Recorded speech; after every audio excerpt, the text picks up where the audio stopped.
You'd be amazed at how many high-level basketball players struggle shooting right-handed and left-handed layups accurately and consistently. You got to be able to do both so that you can capitalize off the space you create.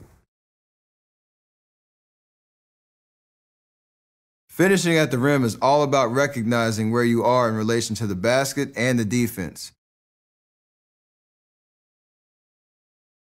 Trying to control the defense's position and protecting the ball all the way through the finish. On layups, it's important to take off above the block so you can extend the ball and protect it from defenders coming from behind or coming across the lane. The only time you go wide is when the defender stays between you and the basket, or if you're forced outside the lane. You want to try to get the defender's head in line with the rim or on the other side of the rim, so it's harder for them to get to the ball. Staying as close as you can to the lane line, and kind of taking the lane line and the nail on the free throw line and drawing a line down towards the basket. There's certain angles of attack to the backboard that you can pretty much anticipate from there. Anywhere outside that lane line, it changes your angle of approach, and it's hard to finish off the backboard from outside of those lines. On this one right here, I'm just outside of that lane line, and I need to adjust into a finish on the other side of the basket. One, to protect myself from shot blockers, and two, to just give myself more backboard to use on my layup. Because if I were to continue down that same side, it'd be a much tougher layup with my right hand trying to finish wide. I'm not saying it's impossible, but it's a lot more difficult. You step across the lane and finish on the other side of the rim when you can turn the defender's hips and get your shoulder into their chest. Keep the defender tight to the rim so if he tries to jump, he has to jump through the rim. Protect the ball with the rim and your back, and take off from above the block and outside the restricted line.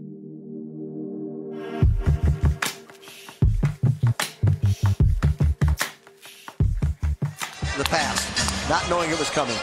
Steph in reversing it. On this possession, I'm going up against a pretty good defender in Avery Bradley, who is a really good ball hawk. He likes to put pressure on the ball. I know that having played against him and watched film against him or of him, and so I'm prepared going into this game for that. And I know his tendency is to try to pick me up as high as he can on the court, almost at half court, to try to take away my initial shot threat. So on this possession, I don't even think Coach Kerr called a play. I'm sorry, he probably did call a play, but I didn't listen to it. I knew where you see Avery Bradley pick me up like 3, 4, or 5 feet beyond the three-point line, that if I can just get by him, I'll have so much space to kind of attack and catch him off guard. In this possession, it works pretty well. I get by Avery Bradley, and then his big man has to try to, move in different directions with me, and he's not really used to that. And so, obviously, I still have to make a tough layup right here, but I give myself a great advantage because of how fast I'm able to get down into the paint. And this one, a layup we've shown where you just switch sides of the basket, obviously protecting the ball with your shoulder, and having touch on the backboard to put it up and watch it go in. So right here, when you get downhill, or when I get downhill past my defender, and I take on that secondary defender that's trying to react to my drive. At this point, it's what we've been talking about a lot in this class is basically looking at the defender's feet and his hands. And so I see his right foot is obviously his lead foot, and I have the ability to basically do a crossover step to make him open up his chest and allow me to get that edge to get my shoulder into his chest and protect the basketball and finish on the other side of the rim, because now he's pinned up behind me. On this one, the best way for me to protect the ball in this situation from a pretty good shot blocker in Amir Johnson, who's probably 7 inches taller than me, is to just try to make him turn and take his balance away the best I can and take his explosion away. So if I tried to shoot it on the right side of the basket right there, I would have had to expose the ball. And on this possession, because I commit to picking up my dribble right here, there's no real angle of attack to get the ball on the backboard. So for me to change angles right here at that the moment I do and get to the other side of the basket, it just allows me to open up the rim and the backboard a lot more for me to get it a good touch and good angle of approach to the rim. The ball is protected. The ball, me, and my man is always the principle that I want to keep, whether I'm dribbling, shooting, or trying to finish at the rim. Towards Cleveland, 28-0 in the first half of that game on Monday. So this one it happens pretty fast, but I see Zaza, my teammate, coming up to set a screen, and I kind of give him just one little jab step to kind of freeze my defender and make sure he runs into the screen. And at that point, it's kind of fun at this moment when you can get a big who's not used to being out on the perimeter to have to guard you out there. All I do is a simple between the legs move to get him off balance and get downhill, and being able to finish and extend to the basket and not let any shot blocker get there is really important, and making sure you have that explosion to the basket, because I gave myself an opportunity to drive the lane.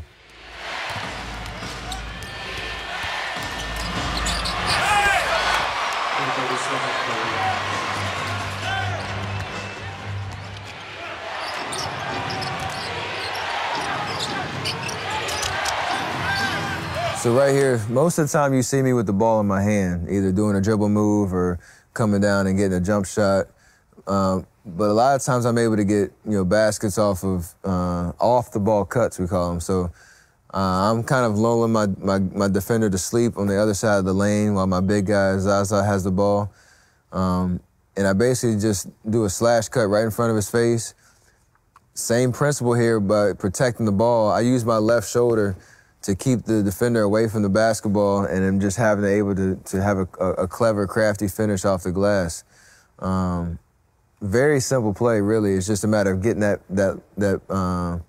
step on your man and protecting the ball with whatever your off shoulder is, so that you can extend to the basket.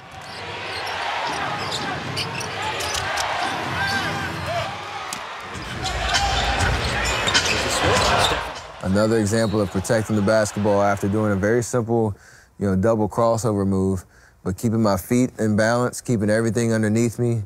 I have good balance. Right here, there's something we talked about, keeping our nose behind our toes.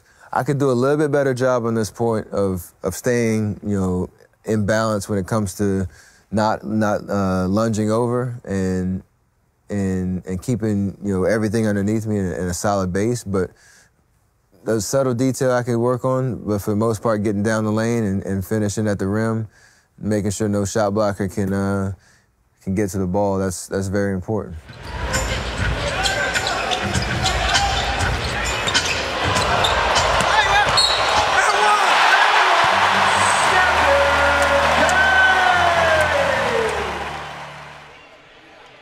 Well, if you're Stan Van Gundy, you got to be happy with 30 points here in this first quarter against a high. So this one is a two-step floater, almost like a jump stop floater.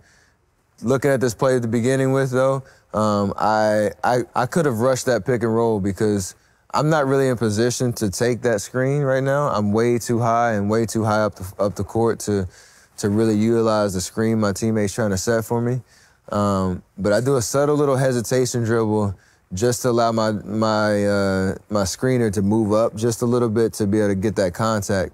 And once I come off the screen, really tight shoulder to his waist, I'm able to stay under control and get, as the big man right here starts to retreat down the floor, I'm able to get into a little two-stop floater to be able to gather myself. If I were to try to do a one-step floater right there, I probably would have went one too far, away from the basket to try to execute that. But I would have been moving too fast to try to, I would have lost my balance probably. So the 1-2 step that I got into it allowed me to just stay composed and have a little bit more touch on that shot because it's such a tough shot.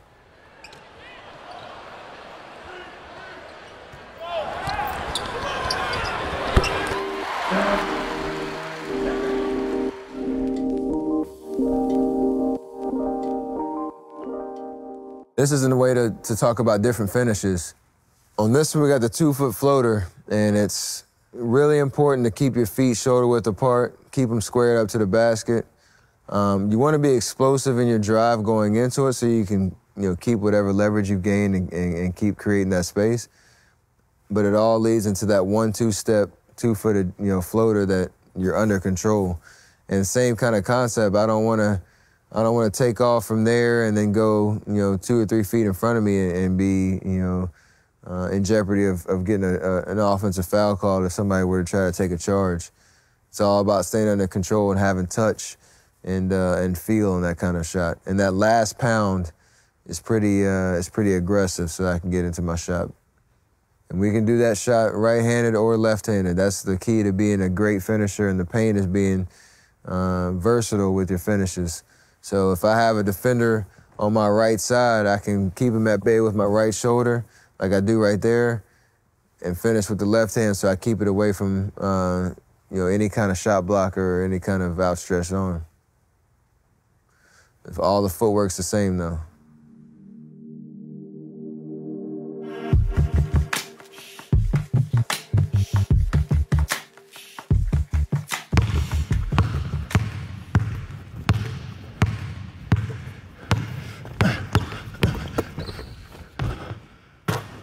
So this one's a very similar approach into the shot, but it's a 1-footed floater, so it's more fluid.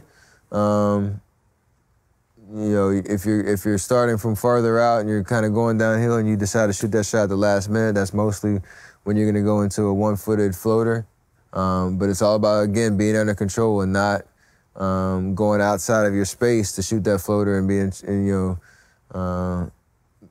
running into, defenders, set up to take a charge.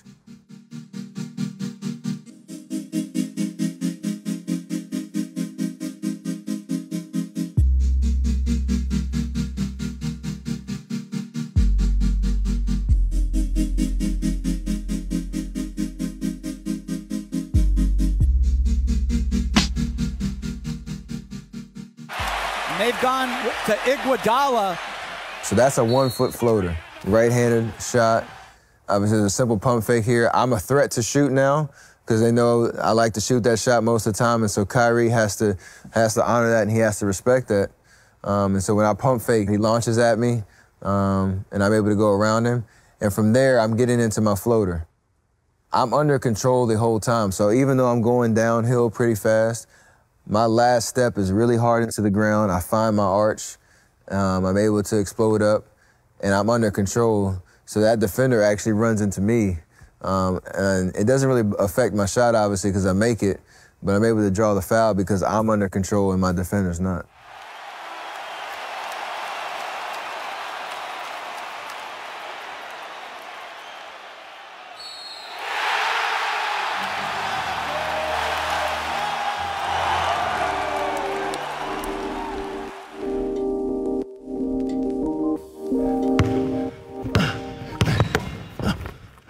This last type of floater is one where you can get a quick, subtle sidestep into it to create a little bit more space before you take off into your floater. So hard pound, sidestep, same fundamentals and mechanics shooting the floater, but that last step allows you to create space at the last second while a defender's trying to recover once you beat him, into the paint.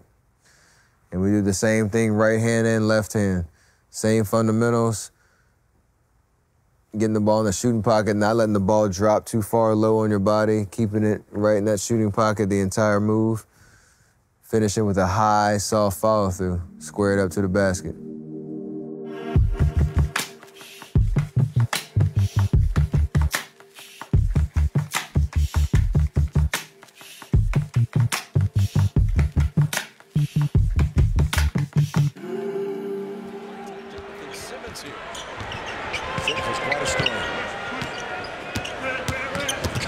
Into a good tryout.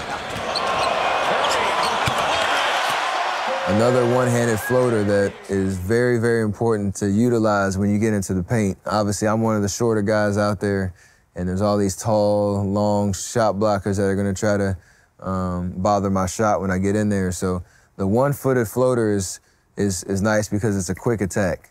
I get into the paint, and before they even know it, I've already released the ball with some touch so that I can get a good finish. So being able to use that is really key. It all starts with the ball handling, though, being able to keep those dribbles active and hard bounces so I have control of the basketball. I chose the floater because when I got around my initial defender, it was LaMarcus right here, I get by my initial defender, and most of the time you would have a help defender kind of approach the ball and try to stop me at that point of attack. But instead they kind of stay home and stay lower on the court. And so the finish at the rim and the layup, that's not really there because there's too much traffic. So for me to be able to kind of see that once I get around my defender, have the balance to go, 1 foot, 1 leg floater, that allows me to stay away from the traffic when I don't need to go in there with, into the trees, as they say.